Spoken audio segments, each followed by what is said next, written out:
Osiris.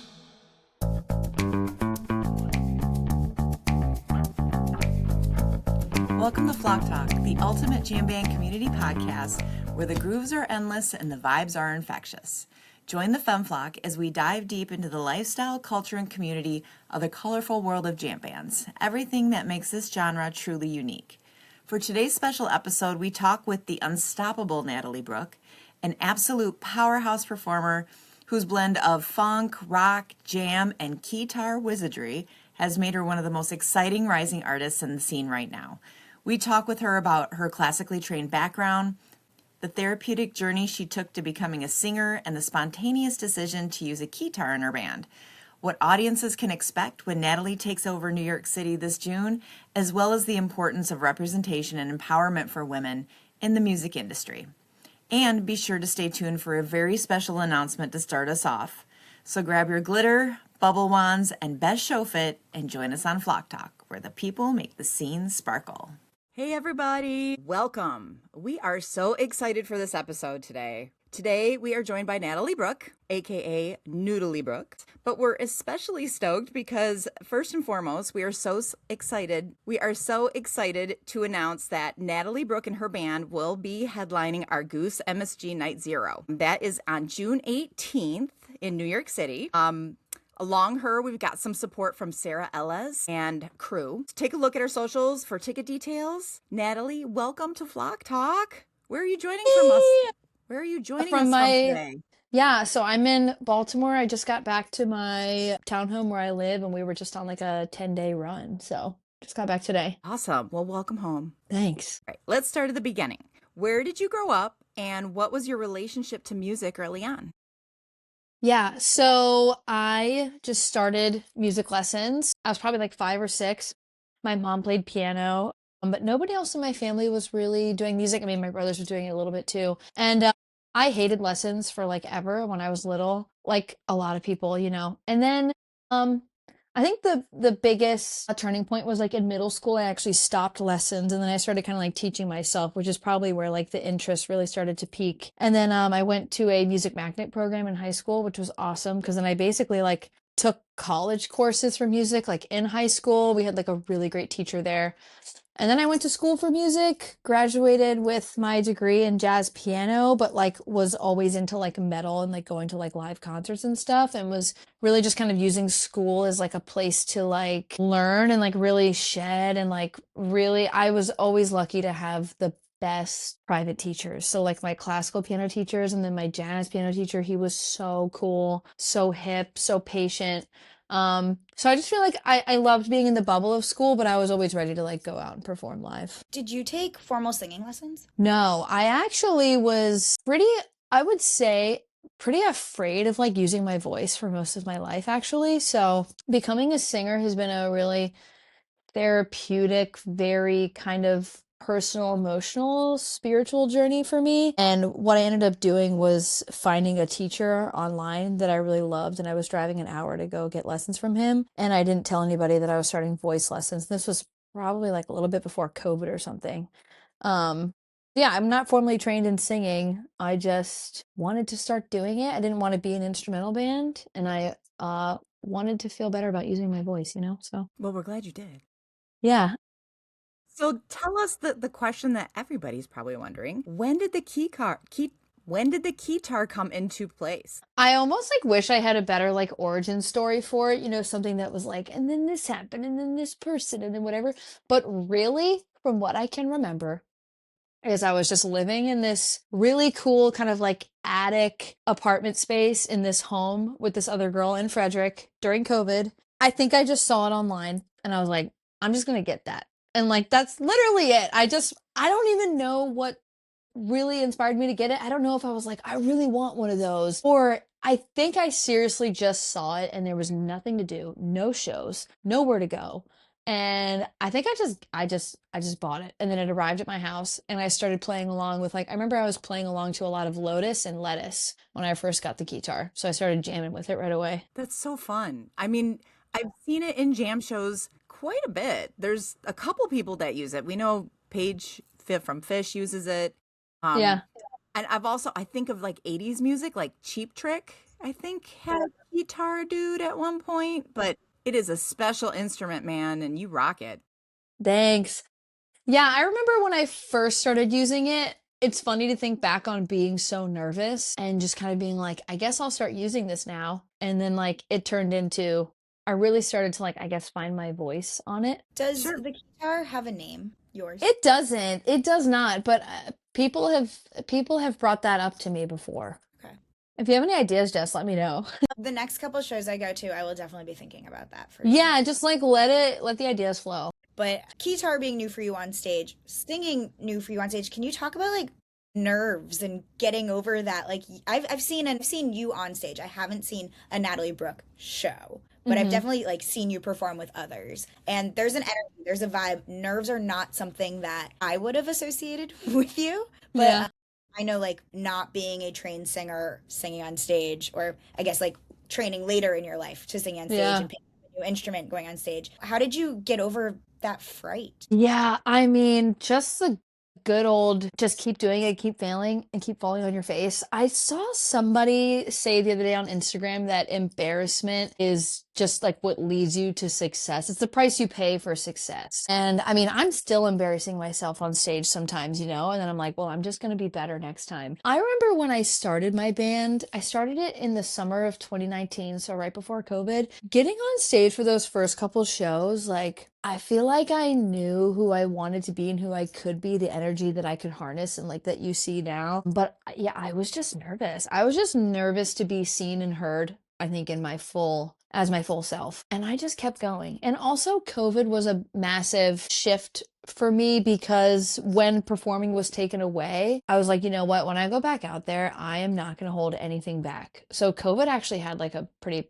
profound effect in that way. It's interesting. We had Sarah on the pod a couple months ago, and we spent a lot of time talking about cringe, similar concept, like embarrassing yourself. And being cringe is okay, and to be cringe is to be free. And that, Yeah. especially as women, like we get a lot more scrutiny. Yeah. A lot of what we do, especially when we're trying something new, might feel cringe or look cringe to the outside world or embarrassing. But there is something freeing in just like letting go and Yeah. living it. And then at some point, there's a switch and it's less cringe and you're just doing the thing, right? Exactly. And you can't get to where you want to be and where you feel like things will be more, I guess, natural without going through the cringe and the embarrassment and like I said, like falling on your face. Like I can think of, oh my God, I know what it was. We pulled a song out on this last tour from the album that we don't usually do. And this is just yeah, so there was like a moment where like I added in this like vocal in this bridge and it was like a really high thing and I just went for it. Totally fell on my face because the vocal was like I went for it and it didn't land like I wanted it to, but I'm like, okay, I know if I did it a second time it would be great. And then because I was focusing on singing this new thing, I missed the cue into the next section and I missed like my patch change. And then I was like on the wrong patch and it's a part where the whole band cuts out too.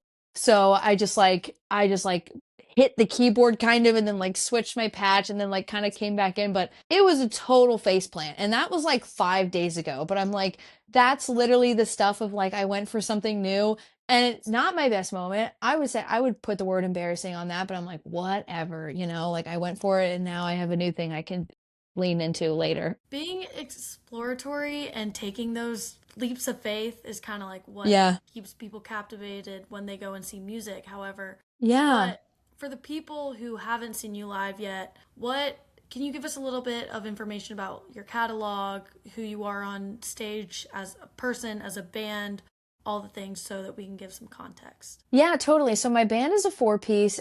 I'm on keys and I'm like up front and I face the crowd. And I like to stand because I like to move around. And then we've got bass, guitar, and drums. And everybody in my band is an extremely powerful individual on their instrument, which is one of the really like, I think unique and cool things about us is that like all of us are a force. And then we like somehow bring it all together.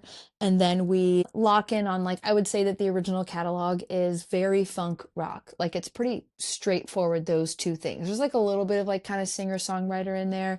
But yeah, it's very funk rock. And then like we lean into the jams and we really lock in on jams and get exploratory. But we also kind of always have like these checkpoints in the jams that like kind of lead us on this like upward trajectory. It's just that we always get there in a different way every time. Yeah, I would say we're a lot of fun. We're really high energy and we just like to get up there and be really physical and just like kind of let it all out. So I hope that's a good description. Perfect. Perfect. Who are Yeah. your influences? Like who is on your mind when you are playing and writing music? Yeah, I mean, gosh, this question is always hard for me because it's like I always have like my random things that I'm listening to at the time. But then there's like these mainstay influences that like those are probably the things people wouldn't expect as being my influences because my biggest influences in music are like kind of like keyboard or piano, like I don't want to say wizards, but just like people who are like really committed and have like really changed the world with keyboard playing. So like Oscar Peterson is like a jazz pianist. I love classical music. I love like Beethoven and Chopin. So I would say that like the core of my influence comes from people who are just really dedicated to piano because I just love that passion and I love the literature of piano. But then weave that into like I love Zeppelin, Soundgarden. I love like funk bands like Lettuce. I used to love Turquoise. What else? I don't know. I mean, there's just like a ton of stuff that I'm always listening to, and I always like kind of draw a blank when people ask me that. And then I was also heavily influenced by metal growing up. So like I was like doing this dance between being a classical pianist and going to metal concerts all the time. So like I would say if you take those two things and then like sprinkle funk in there, that would like kind of describe my influence. Do you write your own music? Mm-hmm. How do you Yeah, I find pretty much go ahead. no, how do you find time for that? Or is it like a solo process? Are you doing it with your band? You're touring constantly? Can you talk to us a bit Mm-hmm. about writing music? Yeah, I'm always looking for more time to do that. And I hope that as things like kind of take off more, that I can have more time and space to do that. I usually like to put together very much like the bones, like the full skeleton of a song myself, so that I can really feel like it's mine. And sometimes I write everything like note for note from beginning to end. But I often take a song like that's like 60 to 70% complete to the band and then part of the reason why I take it to everybody is, of course, so that like it has some other influence, but also because I know that like those three people on their own instrument can write the best parts for their instrument if I give them the space to do that. So if I don't like have the whole thing like written out like part for part, then like, bass can come in and be like, well, this bass line would kind of work better here. Or like, guitar parts are kind of really hard to balance with keyboard parts sometimes. So I really appreciate like Luke's like patience and the creativity he brings. And then obviously Nate on drums, he's like the backbone of everything. So yeah, I take it to the band like mostly complete. I really like to sit here and like dive in and like see how deep I can go with like writing, and how much I can like kind of do on my own and like see how much I can explore, but then take it to the band and let them like put their own voice on it. That's one of the better ways to make sure that you get not only the sound you're looking for, but you get buy-in. I mean, if somebody's writing a song, they're like, wait, I need your input on this, you're going to be more down to play that song. So that totally makes sense. So, Yes. and as a woman, because you are the only woman on stage, correct? In your band. Yeah. So often as a woman, we do get judged for how we show up on stage and you're writing the music and the leader, quote unquote, of said band. So talk to us about what you run into as far as pushback or being the only woman in the band when you show up at a show or you're trying to get things taken care of. How does that come up very often for you? Yeah, and it's usually in like small interesting ways. I would say that like my team and my bandmates, like everything is like so kosher, so healthy. Like I don't feel like I'm ever treated differently. But I would say like societal expectations of women is usually the thing that's kind of raining down. This is probably me putting it on myself because I've also set this expectation of like how I dress and like how I wear makeup and stuff. But like I know that like if I were to stop doing that, people would perceive it as like, oh, well, she doesn't care, or like, look, she's not showing up or something. So it's like I think there is just like a higher expectation of women being like put together, not as much emotion, like don't be the one that's crying. So I would say like for me, it's not like really direct instances because, I just went on tour with Dogs in a Pile and that was like all guys in that band, and they had Kiki on merch, so she was a woman. So I'm never running into like instances of people being like negative to me, but I think that there is just those like general, that umbrella of like stuff that's put on women. Like I do think that it just like exists, and it's always kind of like a hum there. Well, It's so it's not just within your band though. Like the whole music scene generally is very male, right? So like Yeah. it's amazing that like you don't, I mean, I think we all feel society's pressure, right? But that Yeah. aside, like it's amazing that you don't feel those like trials and tribulations every day in like your band and your space showing up. But I'm sure you felt it just like at venues or booking places or when you're co-headlining or opening for someone. Like, can you talk to us a bit just about like navigating that in the jam scene? Yeah, for sure. I would say what has helped is like me becoming established in what I am and what my thing is, but that kind of to your point is like I had to be established to walk in and like maybe be treated with respect like right away, because I can say that like earlier in my career and when I was a person in other people's bands, I would feel it kind of from like crew and like sound guys. And I will say that like right now, still what happens sometimes is like I do my DI boxes in a very specific way with like certain cabling and certain tape. And like I would say about 30% of the time, a sound guy will be like, basically he's like, hey, you plugged this in wrong. And I'm like, no, actually, I know exactly what I'm doing. I know what through and what in is. So I do notice that sometimes. And I feel like my bandmates have caught on to that because that's like happened a number of times. And I'm like, I think you're just doing that because like but but have you yeah, I called would them out? say Like said something like, "Hey, I I this." kind of say it, and I'm like no, like I got it, like look, and then I end up literally teaching them what it is that I do, and they're like, oh, and actually there's been a couple times where they have apologized because they're basically admitting to me that like, oh hey, I thought you didn't know what you're doing. They didn't say that, but they like apologize, and I'm like, I know why you're apologizing. That's crazy. Yeah. Basically, because you're a man, you're apologizing. Yeah. And there was here's a really good story of like something that happened to me once. It's just kind of like exactly what we're talking about. Was I was on tour with a band, just kind of filling in, and we were in New York City, and we get out of the van, and obviously I'm playing keys on the gig, and I get out of the van, and I think maybe I grabbed a merch box first, and I'm going into the door with everybody else with all of the things, and then somebody comes up to me and they go, "Oh, hey, by the way, merch goes in the front door." I was like, "Excuse me. I'm playing the gig tonight, but thanks." Just like We've assuming that I'm heard not that playing. exact story before.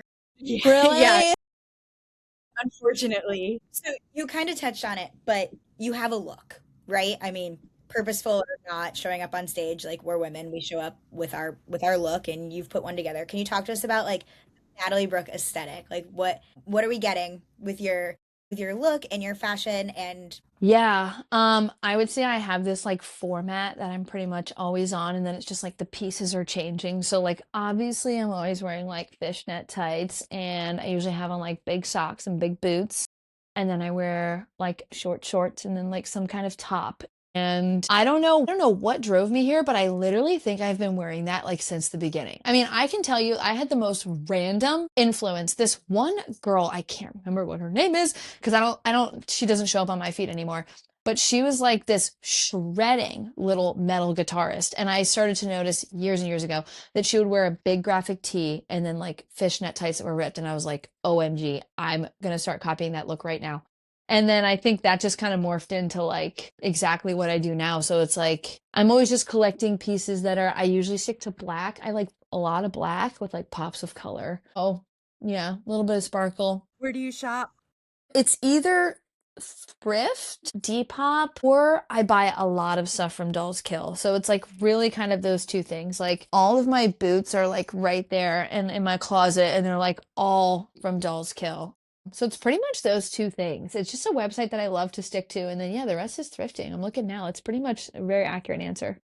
Dolls Kill lately on like Poshmark and ThreadUp and stuff like that, and I'm like, Yeah. I like this stuff. Like it is Yeah. all good. It is all Mm-hmm. good. Mm-hmm. Mm-hmm. those like metal influences with Uh-huh. like rave culture? Yeah. Yeah, exactly. So you can, it's like literally what I described. I love to wear a lot of black and pops of color. And like you can find that on Dolls Kill. You can find rainbows and fishnets and rave and dark. You can find super gothy emo. Like I just love that. So what about the hair color? Yeah. I'm trying not to do that for a little while. But I've seen on socials over the last year or so, you've had many colors, right? Yes. Yes. I usually stay I've been doing like pretty much purple for a number of years now, but of course it's like I'm always buying like a different kind of purple. And then that's either going to fade to a pink or a blue. It's going to go one of two directions. And I used to do hot pink. I stopped doing hot pink because it all has to do with the fade. Okay. So when I used to do hot pink, it would often fade to orange, like orangey pink, and then orange is just kind of hard to get rid of. So I've discovered purple, which if you get the right purple, purple fades to purple. And that's great if you're trying to cancel out yellow from bleaching. And then last summer, um, around Dome Fest, right before Dome Fest, had a total personal crisis meltdown. I mean, I was having quite the year. I was having like a really intense year. And I remember I bought that aquamarine because I was melting down and I didn't know it yet. And so that was when my hair was like green blue. And man, I mean, I look back and it was cool, but I will never do that again. That's the only way you learn that stuff, though. I mean, Yeah. everybody's hair is different when it comes to colors. I mean, I had like magenta underneath once, like Hmm. really dark, vibrant, and it faded to a beautiful pink, thank God. Yeah. But you Yeah. never know. Like Never reds are know. tricky, purples are Yeah. pretty good. Green, don't do Just don't. green. I always tell people that. And I always knew that. I was like, blue, green. I was like, just stay away from it. But I just felt so crazy. Like I felt so like I wanted to like do something crazy. And basically since then, I think I did purple and blue professionally, which was nice. One more time. And then ever since then, I'm like, what I really want to do for a little while is this like vibrant, like white blonde. Um, so that's pretty much what I'm sticking to with like a dark root. Like I really want to, and then when I can go get it done again, I want like a really dark root and like white. So yeah, Platinum. that's the platinum. Yeah. I love it. Yeah. Love it. So kind of natural, but like still like edgy. Right on. So, what about any defining moments from being on the road that you can think of? Oh my gosh. Do you mean like just in general or like as of Something late? that stands out to you, whatever stands out to you the most, like crazy, interesting, something that kind of made you feel like you were in the right place. Oh my gosh, it's all such a blur. Let me try to think if like there's ever been like a moment. Okay, I mean, I can say that like when we went out on the road a couple times earlier this year and it was like the dead of winter, I really was starting to question whether I wanted to be on the road or like even be a musician because like the seasonal depression was getting so bad and I just didn't see the sun.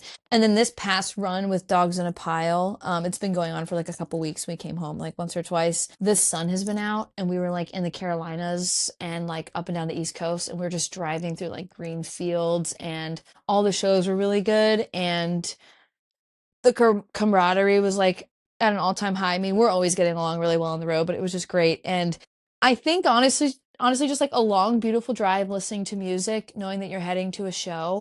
It is just a place that I love to be. You know, it feels really good to be on the move, and it also makes me appreciate being home so much. I am somebody who like really loves my home time. But yeah, I don't know. I mean, I can't think of like a specific instance. I did get to go on tour with this band Thumpasaurus 2 summers ago through Europe for like 2.5 weeks. I mean, that was just awesome. I couldn't believe that that was my life. But I think just the fact that it's a little bit different every day, but it's also like it's the same routine, which is like a great thing, but it just looks a little different every day. It's great. It's a good formula. Can you talk a little bit more about life on the road and how difficult that is?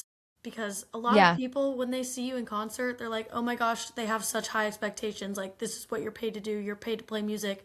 But in reality, you have no home base for weeks, months out of the year. And it Yeah. is very hard to shift your entire life like that. So, can you talk Yeah. about that a little bit more? Definitely. I would say that like it starts on like a physical level and then it'll like kind of like slowly seep more into like deeper parts of yourself because like at like a external level, even just riding around in the van all the time and when I switch to a car, like a car is so calming, but the van is just like big and your whole body's like, oh, just it feels like a lot. So you have that.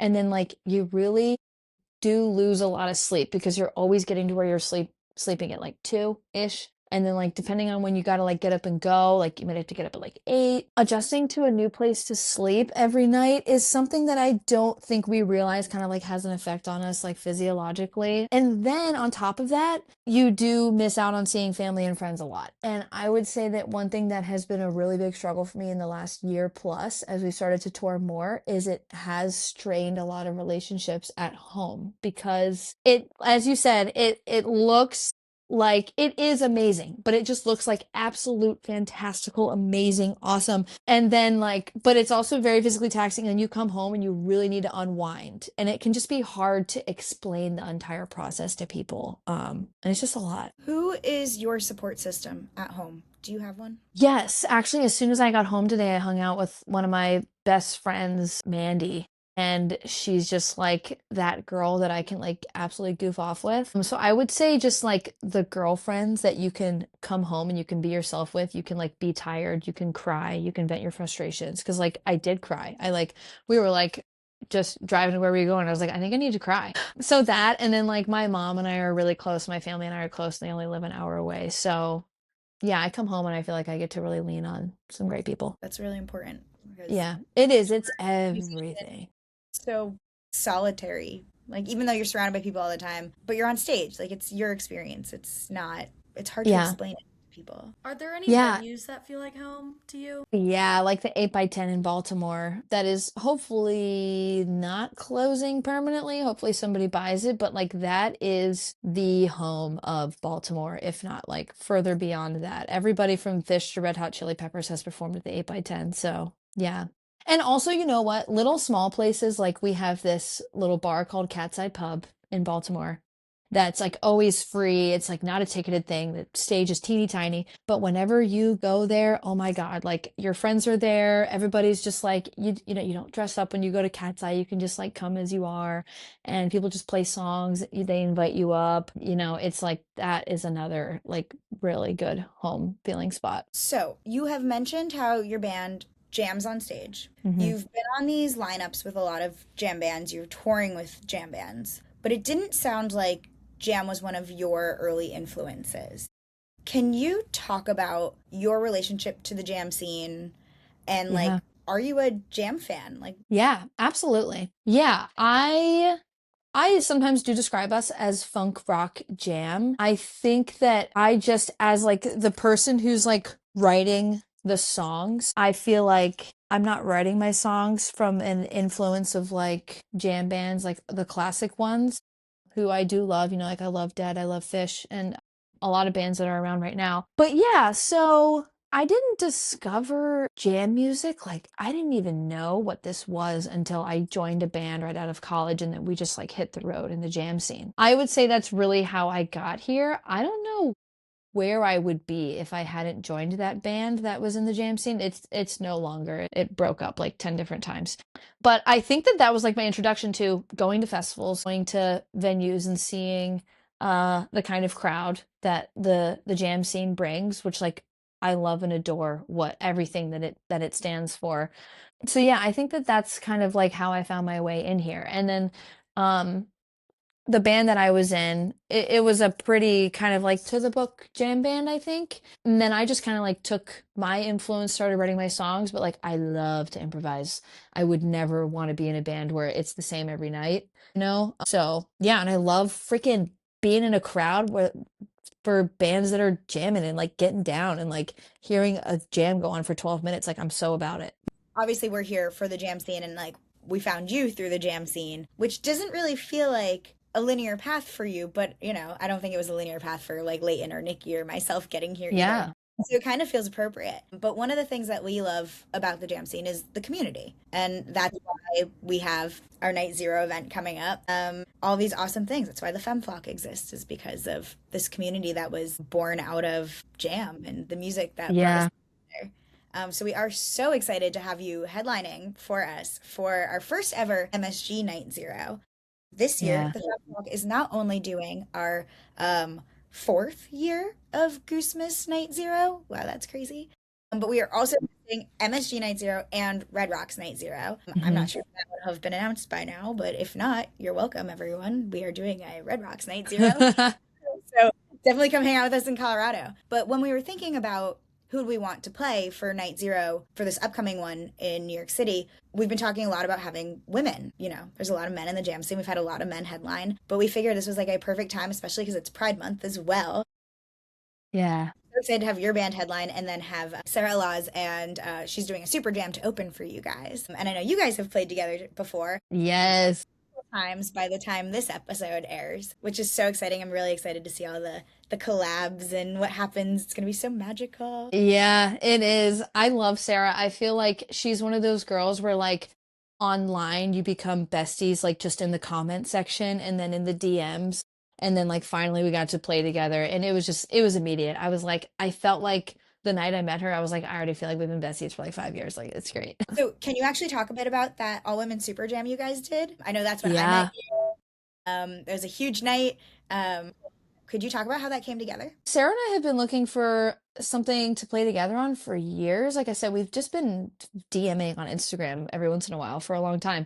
And this, I guess, was the opportunity where she was putting together an all ladies evening of all female musicians, but also her drummer in Boojum was on drums. So that was great. I think his name was Mike. Is that Mike? Cool. Yeah, and so I was like, perfect, Sarah, let's go.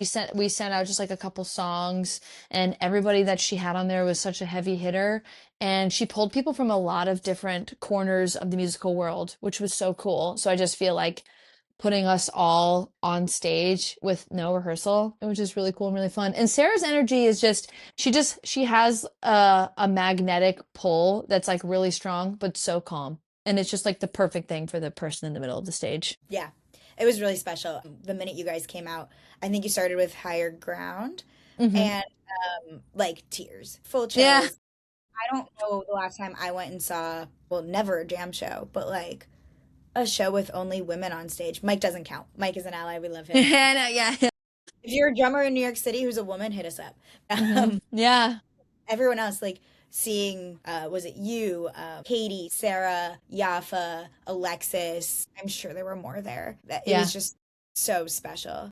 It So we're was. really excited to like hopefully recreate that energy at our MSG Night Zero. My God, it's gonna be so good. What can people who are coming to that expect from you and your set? A Natalie Hmm. Brooke show. Hmm. What are we getting?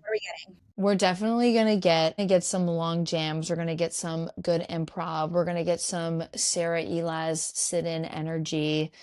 Um, we're gonna celebrate women, maybe throw some badass covers by women in there. You know what I've always wanted to do? I've always wanted to do Barracuda by Heart, and maybe that would be the night to do it. I don't know if I could. That's like a dream of mine, but I'm like, yeah, but I'm like, for a Femme Flock Goose Night Zero, like, yeah, I guess it'll be really fun to think about how I can pull all these elements together. Of like women, goose, community, and just like fuse it into the music. Probably put my whole band in that would be the night to get my bandmates to all dress up like me. That would be the night. We've been talking about we've been Please talking do about it. that. That happen.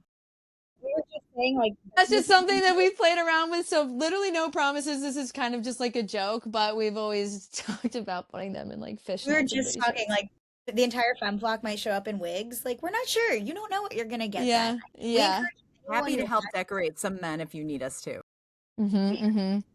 anyone listening, if you're coming to MSG Night Zero, wigs are highly encouraged. The Yeah. more colorful, the better. And actually, you know what? I just remembered a second ago when you were asking me about jam influence and just kind of like how it's like played in for me. I do think that Goose was one of the first jam bands that I really latched onto, and I saw them play at a teeny tiny festival probably in like 2018, and there was like 50 people there. And I even sat in. I had long pink hair, like pink, pink, pink, long hair, and I sat in with them on Yeti. And after that, started listening to them a ton and then looking up live sets. And I think that was like one of the first times I really dug into a jam band. It was like getting into the whole discography and stuff. Girl, you've played with Goose? Yeah, it's on YouTube. It's an iPhone video. It's probably, I mean, I'm telling you, they do not remember. They do not remember, but I will Sure, send they you the remember link. a pink hair girl on the piano. It was a We're gonna ask. Oh my God, I had no idea. I need that video. Yeah. It's public. It's public, but yeah, it's me taking a solo on, you're gonna think this is so funny because you go back, it's Peter has like two little keyboards, and it was the era where Rick was sitting down. because I think his knee was hurt. Yes. So yeah, man. Yeah, I'll send it to you. What are the chances we could get a Goose cover? Yes, yes. The chances are yes. We like those chances. I know, and I've thought about that. I'm like, what direction of cover would I want to go? You know, like something like smooth and chill, like something more hard hitting, something that you would expect me to cover, like a funky, Goose tune, or like something unexpected, could be fun. Well, I think people are just gonna have to show up to find out what you pick. Yeah, I think it would be really fun to make a Goose song part of like a Sexy Mofo sandwich. Like we use Sexy Mofo like as a sandwich and stuff like that a lot because we're like really comfortable with it and everybody knows it. But that's how we can like throw a surprise in is like, I'm pretty sure Yeti is in D minor. So it's like we can do Sexy Mofo, Yeti, Mofo. Sounds incredible. Yeah. Love it. Yeah. So if somebody sees you at Night Zero, what do you want them to walk away with feeling? Like, what do you want them to feel like? I want them to feel like they took all of their worries and anxieties and they shook them out and tapped their toes and everything just came out of all of their extremities and that they felt a little crazy, like they were dancing a little too hard and like losing their mind a little bit. That's kind of like pretty much what I always want people to feel because we really lean into like our energy sometimes. Like honestly, we usually have to work on like pulling our set back and having like coolers because we just go out there and we just like keep punching with like fast funk or like fast rock and stuff. So yeah, I just always want people to feel like they went a little crazy. The kind where like you have like a cry or like a scream and then you like feel great after. That's what I want. Those are the best kind of shows. Heck yeah. Yeah. Hell yes. Hell yes. Mm-hmm. I do have a question for you. By the time this does air, it's now June, right? Summer's coming up. Summer's huge. What are you excited for? What's up next for you this summer? Festivals, people you're touring with, besides obviously our event, which is going to be the most exciting. Like, what's exciting for Natalie? Yeah, not exaggerating. Goose Night Zeros are I'm looking forward to most this year. I feel like usually on your calendar you have like these anchor things and then it's like everything kind of blossoms out from there. So, in June with the New York City Goose Night Zero, like so excited to be in New York. And then so excited to go see Goose in New York. Yeah, so this summer, probably the biggest thing that we're looking forward to is returning to Colorado. And we're going out longer than we did this past March. This past March was our first time in Colorado.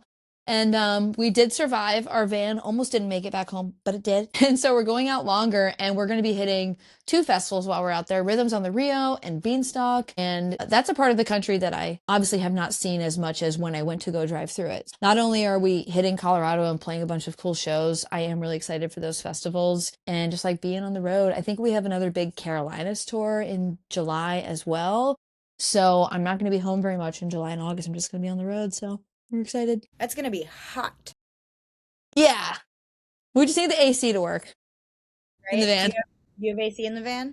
Yeah, we do. We do. Actually, so when I was in Europe with Thumpasaurus, cars there don't always have air conditioning. I don't know if you knew that, but there was one day where what'd you say? Also buildings. Yeah, and no ice in the water. What is up with that? What's up with all of that? But yeah, no, I was just joking about the AC working because the van just was having some like serious issues. So I'm like, you know what? Anything else can happen with the van. All the tires can come off. I don't care. We just want AC. So yeah. Right on. That's kind of important in any place. So yeah, because if the people are struggling to be at homeostasis, then we're all just going to start attacking each other. Exactly. We need you in the best place possible to put on the best shows possible. Yeah. Yeah. All right. So let's have some fun now. Let's do some rapid fire questions. We call this a lightning round. Okay. I'm ready. Ready? I'm so ready. What are your astrological big 3? Pisces, Leo, Leo. I knew she'd like that question. I could go into it more if you'd like. Just kidding. We're rapid fire. I'm ready. Rapid fire. What are you listening to right now? Any artists that are currently in rotation that you can't get enough of? It's this older band of dudes with high voices that sing. They're called Ambrosia. I've been dipping back into Dark Side of the Moon. And also Jacob Mann is a really cool Los Angeles keyboard player. Jacob, Mann. Check him out. Absolute whiz. Love him. Do you and your band have any pre-show rituals? No, but we could use them. It's usually like a shot of tequila and then a really quick frantic coming together and being like, then we're going to do this and then do this and then do this. And then we jump up there. So I think we could use some. You need something put down on the books. Got it. Yeah. What's the next hair color coming? We kind of touched on Oh, it. okay. No, but I can tell you when I do go for a color, I know what I'm doing. I want to do the Hayley Williams Paramore era where it was like red, orange, yellow, like fire. I really want to try that. I like this. I like this. A band or artist that you really want to see but haven't yet. Probably like Tedeschi Trucks Band. Good choice. They're Yeah. great. Mm-hmm. Yeah. What's the first concert you ever saw? Oh my God. Okay, going way, way, way, way, way back, what I can remember, my mom was taking me to see ABBA. I thought it was actually ABBA, but it wasn't. I just didn't know that like bands did like tributes like that. So I guess I saw an ABBA tribute band. Love that so much. It's so sweet. Yeah, I was obsessed with ABBA at the time. I had, like one CD and I was like, oh my God. Like, so yeah. Would not be mad at an ABBA cover at Night Zero. Just putting that out there. Yeah. Oh my God. That's good. That's good. You could probably really Dancing jam out Queens? some ABBA. Yeah. Pride Some Month? girlies. Oh my God, jam some Mhm. ABBA for the girlies. Yeah. Mm-hmm. Mm-hmm. First song you learned on piano. I'm trying to think of like the first song that like really stuck with me that I learned. Of course, I learned like freaking hot cross buns and leftover popcorn, all the stuff that I teach my kids. But I'm thinking like the first song where I was like, I'm gonna learn this song was that one is called like 100 Years. And he's like, I'm 15 for a moment. I just remember it being like middle school or like fifth grade, like summertime. And that was like plugging in my headphones and being like, ooh, like I'm learning this like song. And I just remember that one's like really stuck in my brain. Love it. Mm-hmm. Go-to road snack. Apple and peanut butter. Choice. Sneeze confetti or hiccup bubbles? Sneeze confetti for sure. Yeah, hiccup bubbles would be, first of all, it'd smell like Yeah. whatever you ate. So I wouldn't be And cool with it. yeah, Jess and me are like, It's like so. yeah, I'm good. Lava lamp or disco ball? Lava lamp. Yeah. Mm-hmm. What I just color? want the color. Yeah. If I could have it somehow be rainbow, I'm just obsessed with rainbow. So I think I need to make a rainbow lava lamp because it's always two colors, you know? Yes, it is. Cake or pie? Definitely cake. I'm not really a pie person. Cake all the way. Breakfast, lunch, and dinner. Frosting or no frosting? Yeah, what's Oh your my flavor? gosh, such a good question because I feel like a lot of cakes have way too much frosting. Ideal flavor, I just love vanilla cake. Vanilla with rainbow sprinkles, dude. Same thing with ice cream. Vanilla cake, like a soft, super vanilla bean cake, vanilla bean icing, and then rainbow sprinkles. You're making me hungry. Would you rather always be slightly sticky or slightly damp? Probably sticky. That sounds like you could be more fun. Damp just sounds uncomfortable. You could stick glitter to you more easily. Yeah, exactly. You can do something with that. If you're damp, it's just kind of like, what am I doing? I think I agree. Like I would just like put my hands on people being like, "Oh, we stick Yeah, now." haha. Yeah. Last one. If the keytar would talk, what would it say about you? Oh my God. I don't know if it would love me or hate me.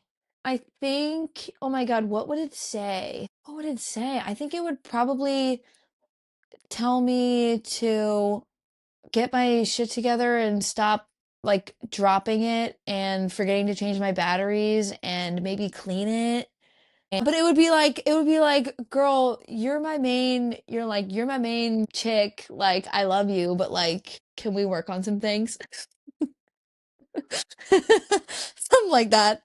I think yeah, it would be like your best friend that you've had since childhood, where like you were like this, but you got to be real with each other. I think that's how it'd be for me and my guitar. We gotta find a name for her. Yeah, we she's- do. It's It's a gonna girl, come. I'm assuming. Definitely a girl. She's Definitely got a a pink girl. strap. It's gonna come. I have a Yeah. feeling. I have wheeled this thing before. It is massive and That's true. Yeah. Yeah. Yeah. on the street, like, excuse me, sir, get out of my way. I have a keytar. Not a quick fire, but what is something you're obsessed with right now? Just like generally, it could be like a food or clothing or Generally Person. something what's that I'm obsessed with. an obsession that you're having these days. Oh, I know. I got a French press for my birthday and I'm just obsessed with like my little ritual of like making my coffee. And it was the number one thing I missed on the road this past tour because for some reason when I'm on the road, coffee just does not do well with my stomach, especially from like random gas stations and this, that. So I end up drinking Celsius, which is just like not great, but it's just like what I feel like I have to do. And as soon as I got home today, I made a French press and it just feels like my little ritual. So it's nice. I'm obsessed. Press is small. That can come with you on tour. Yeah, you could get Yeah, a it metal could. one. It could. I asked for a nice metal glass one. So Mhm. It's a new toy that's going to come with us on tour. yes, exactly. You're here for that. Yeah. How do you take your coffee? Black black and cracked out. So jealous. Okay. I wish I could. Disagree. Not my That's problem. fine. I respect it. I don't like judge people for like cream and sugar. I just love to like drink it and be like, just feel like I'm gonna freaking jump, like just start jumping up and down. It's the best. But Hmm. it's that's one of the things that people with they won't tell you this, but they aspire to be black coffee drinkers because it's so much Hmm. easier. It is. Like anything else, any other foods or like fast foods or something where you're like, we live on that on the road. I cannot touch that at. No, I'm actually like super picky about food and I can't do fast food and I can't do snacking. Like snacking just makes me want to like throw up. And yeah, I'm actually always the one that's like trying to look for like smoothie places or like a grocery store. Like I'm always trying so hard to route us through something where I feel like I can go get like a vegetable or like hummus or like an apple Oh, because I that just reminds me. can't. Yeah. You're a vegetarian, aren't you? Yeah. And like when I'm home, I'm like eat pretty vegan, like when I'm at my house, but I'm not, I wouldn't consider myself vegan. That must be hard on the road. That's got to be Like rough. you're in Yeah, a being vegetarian on the road isn't too bad. And vegan would probably be really hard. And then Jacob, bassist, he has a gluten allergy. So it's really hard for him because we can't always know for sure if something's been cross-contaminated or if people know that it has or if they're really careful, if they don't know that like soy sauce is like made of gluten. You know, some people they'll be like, oh yeah, well, it's just.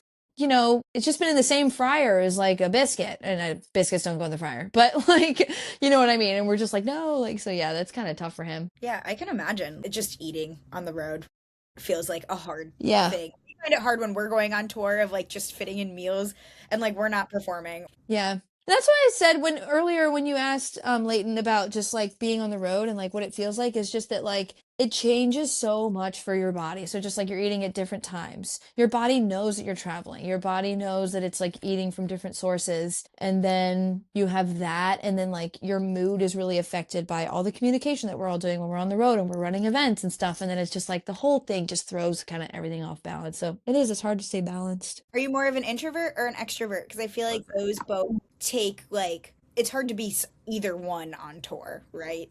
Yeah, for sure. I would say I definitely like just dance between the two because like I'm definitely like very social, very outgoing, like just love to hang with my band. We all love being here all the time. But then like yeah, I get so overwhelmed by life and by like the responsibility of like running a band and managing every relationship, everything that gets like booked, done, sold, whatever we're doing.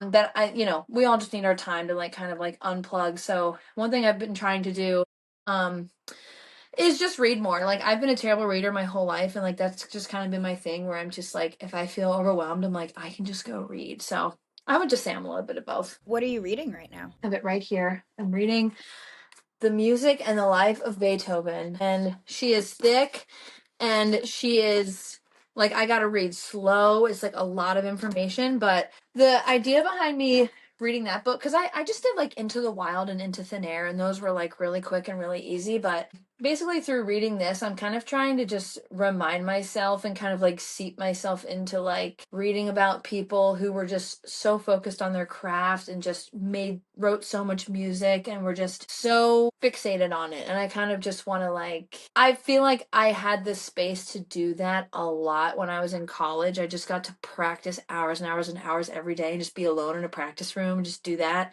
And so this is kind of my way of trying to kind of like just like kind of tap back into that. When did you know you were going to be a performer? You started what, lessons around 5 or 6? So like at what point like were you like 10, you were like, this is what I want to do for the rest of my life? Or was there a moment for you where you're like, this is it? This is what clicks? Yeah, I would say probably middle school is like when I quit the lessons and I started learning things off of like my little MP3 at the time and writing music. It was from that point on I maybe didn't know I wanted to be a performer, but I just was like that was where I was never going to do anything else. And then in the middle of high school, when I started to go to metal concerts and I saw people performing, I was like, and the way that I described my show is just like letting loose and like letting it all out. I saw people doing that and I was like, I need to do that. I need to be able to do that. So, yeah. If you weren't a performer, if you weren't leading a band, what would you be doing? So funny, I ask people that all the time. I think I would probably want to like open restaurants maybe. I just have I always thought that that sounded really fun to like curate a menu and cocktails and then obviously I would have music and like I would be having jazz, I would be having funk bands. So yeah, I just always thought that sounded fun. That does sound fun. If you do it, let Yeah, us know. I will. Honestly, I hope that one day I have the time, money, and resources, and I'm kind of like maybe like chilling, and I can like maybe do something like that. That would be fun. Or I do really want to open up a piano school that focuses on giving young keyboard players the exposure to live keys playing, because that is like severely missing slash just like does not exist for young keyboard players. And even if they do go to like rock school, I've experienced it because I've taught the kids who also go to rock school, and like they don't give the keyboard players songs that have keyboard parts, and then they get discouraged, or like they aren't as loud as the other people and the instructor doesn't help them like join in on the sound. So I just think it's like a really underrepresented part of like the process for getting keyboard players out in the world. You mentioned earlier your kids. I know you don't have kids. Are you a teacher? Yeah, yeah. Yeah, I just teach online Mondays and Tuesdays and have a couple in person. I love teaching. I have everywhere from one sweet little 7-year-old whose dad is a professional touring drummer to my best friend's 65-year-old mom who just like wanted to pick up piano again. Wow. Yeah. That's impressive, though. That Yeah, got I that love it. range. It's like the easiest job in the whole world. Yeah. Says you. You have Yeah. a gift for teaching if you say that's the easiest job in the world. Oh, That thanks, requires thanks. a I lot of mean, patience and understanding. yeah, and Patience. I was in scenarios previously where it took a lot more patience, like when I was at like a Bach to Rock, where it's way more like you're cranking kids like all day, lesson after lesson after lesson, and like a lot of them are there just because, and the parents don't care. But since I've fully transitioned to teaching on my own and privately, and I also typically only teach above 10, except for that one girl, everybody is really focused, practices, and is like there to like really do it. So I feel like I'm just like spoiled now. Well, then a piano school is right up your alley for that, then. That's kind I of, know. I really would love to. Love to. I love that. Actually, you know what? This could be a Music. thing. Music and the restaurant on the downstairs, and then lessons in the rooms upstairs. There's a venue near DC that has that. Sick. So you already have a model for what you want to do. Yeah. Thanks for helping me discover that. That's what we're here for. Just Thank you, so you're Jessica. Career counseling, and we promote women. Yeah. Yeah. This all is the so great. This is so great being on a pod with like all women. It's so fun. It's so easy. And actually, you know what? I don't know if I should say this, but like on the days when I used to have a lot more students, there was like one day where it was all girls, and I was like, yes, it's an all girl day. Yeah, Yeah, it's just Nothing wrong with easy. that. Like I'm like, hey girl, how you doing? How's school? How's 7th grade? Tell me. well, I'm sure you got Love to do that. all the gossip. But yeah, for sure. It's important to support girls in like their careers, in their interests from a young age. There's so many things in this world that tell us no. Yeah. Actually, a lot of the time when people ask me, like on a pod or something, like, hey, why do you think that there's not a lot of women in the industry? Because that's like so obviously true. I mean, the percent difference is like just so massive. And I often say I would take it all the way back to when like girls are young, because I just think about being in those places that I would teach. It's all the posters on the walls is all men. And while there's a lot of, men in music history, like there's plenty of women that we could be posting on the walls too. So I just think it starts young for girls. Like give them the drumsticks, give them the guitar, give them the bass, give them the influences, show them how many women have done it before them. Because if all they see is Foo Fighters, Nirvana, and Rolling Stones, and it's just like all dudes, like those guys aren't doing anything wrong by having existed, but we really need to show the girls all the women who have done it before them and just be like, this could be you. Like, don't think for a second that you can't. It's so important to like have that visual representation, like be able to picture yourself in those shoes. And like the reason like why content and the content we make is so important, because if you don't see it, it doesn't really exist. Even if it does, like we need to normalize that. And like the more you see women on stage, the more you see women wherever in posters and promotional materials, we show people that that's doable, that exists. It gives people like inspiration to continue that. It's just really important to like be the change that you want to see. Yeah. If it's not you, who else? Yeah.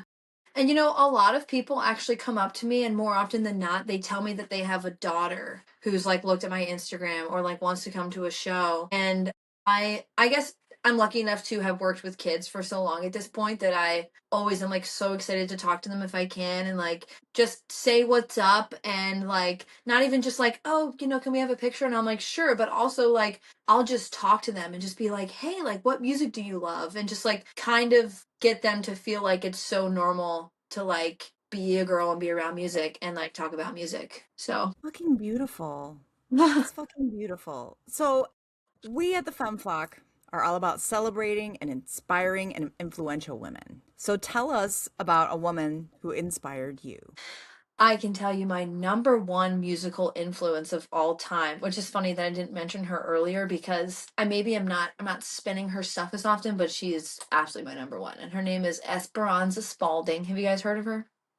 Yeah. Okay. So she won a Grammy a couple years ago for Best New Artist, maybe? Yeah, and she beat out Justin Bieber, which was like really big deal at It the wasn't a time. couple of years ago now, but I remember that. But I mean, actually, I think the fact that it feels so fresh to you is like it was a really big deal at the time because Justin Bieber was like popping off, and it's like, oh my God, we actually picked the person who is gracing the world with such powerful music, like over Justin Bieber. Good job, guys. But yeah, so I love her so much because not only is she just obviously such a pro at her instrument, she plays bass, she plays upright and electric, and she sings. She has such a unique style, and one of my favorite things about her is that she composes so much music, and her music is so whimsical, ethereal, dreamy, but also like hits really hard. So I love that. And another thing that I love about her is that every single album that she's put out has been this insane development from the last one. And it always has felt to me like she's an artist that is just constantly trying to expand, and it feels like her art is just breathing and taking up more space like in the best way. And that has always been my greatest aspiration, is to be somebody who's constantly just breathing more life into what I do and giving myself the space to grow, not really get stuck, not get bogged down. Very easy to get bogged down by so many things. So yeah, she's my number one influence of all time. I love and respect her so much. Everybody check her out. Esperanza Spalding, you said, correct? Mm-hmm. Yes. I'm not familiar. I will definitely look her up. So besides coming to Night Zero in New York City in June, where can our listeners find you? Yeah. Spotify, we've got a couple releases, an EP and an album. We're also going to be, hopefully in June, so shortly after this comes out, we'll be putting out sort of like a TED tape, but Natalie Brooke style. So we did 5 songs in our rehearsal space, and we let everything get really jammed out. So it's only 5 songs, but it's like almost an hour. So really excited for that. Really excited for that to come out shortly after this comes out, hopefully like around that time. And yeah, my website's got everything you'd ever need to know about me, and Instagram and Facebook are always a good place to be too. Hopefully people will be checking you out on tour this summer. If you're out west, Colorado, check out Natalie. Very important. If you're East Coast, MSG, you better be at our Night Zero event. Be there. But Natalie, thank you so much for joining us. This has been so Thanks, girls. This was so fun. Fantastic. Yeah. We love chatting with you. We love more girls in the jam scene, more women on stage, more women running their shit on stage, more colorful hair, more platform boots. Yeah. We're so grateful. So thank you for taking time on your first day off. Thank you, Nat. So glad that you came and visited with us. This was fantastic. I really enjoyed Thanks, guys. So much fun. Oh my gosh.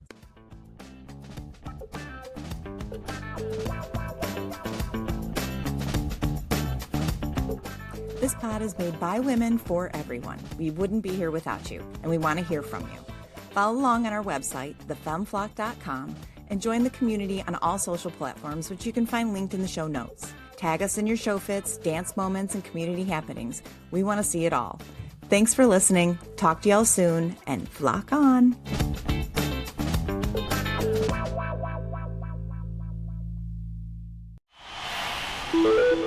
Osiris.